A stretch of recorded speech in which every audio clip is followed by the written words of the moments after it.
I got to answer that. Yeah, we probably got somebody.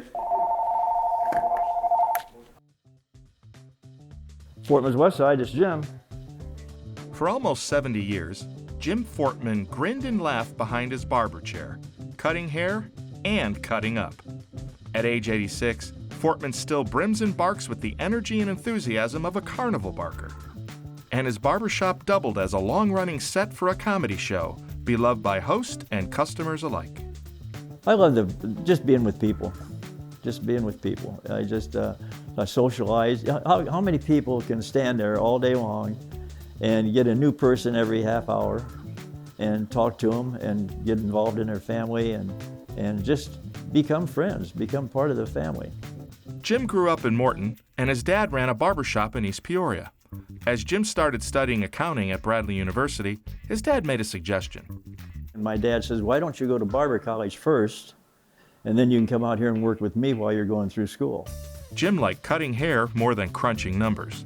So he went to work at the barbershop, taking over when his dad died a few years later. Back then, as he raised 2 kids with wife Diane, business boomed. And I had 3 chairs going out there on Meadows Avenue for 43 years, and we were busy. The fun continued when he moved his shop to Morton. The only real change over those 69 years, haircuts went from $1 to $18. He's done hundreds of thousands of haircuts. That's according to regulars, like 66-year-old Dan Ogden, a customer for almost all of his life. As with many customers, there'd be plenty of give and take. There's the give.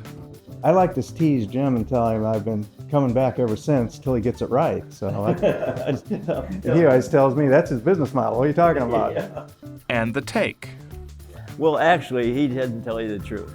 He's been kicked out of most of the nice shops. But I got a lot of those guys. Yeah. And they're the fun people. In fact, those fun people might have shared a few cans of suds during happy hour at the shop. When I was working, I always got a haircut on Friday night about 5:30, so I was coming in, and it was like coming into a party. They were all they were all here early. They'd also have some serious conversations. You know that axiom about avoiding politics and religion? Those made for frequent topics at Jim's busy shop. That's why we're full. Yeah. No, we're not afraid to mention the good Lord, and we're not afraid to mention having a good time too. That's what it's all about, Phil. That's what it's all about. Robert Finley enjoyed friendly visits every 3 weeks for more than 3 decades. That's almost 500 haircuts, each a treasured respite from otherwise busy days. No, I look forward to it. I like the fun times we have together. Jim always has a wonderful supply of jokes to share. Some of them he can even share publicly. But no joke, this spring Jim decided to hang up his clippers. He talked to us a week before his last day, April 19th. Emotionally, there's been a lot of tears shed in the last couple of weeks. It really has. A lot of hugs, a lot of gifts. It's tough right now telling you that. It really is. But you're leaving family. As his customers face the challenge of finding a new barber, Jim likely won't be leaving barbering. Not entirely. He and his wife are moving into a local retirement home. Friends there have already asked if he'll be willing to rev up his clippers.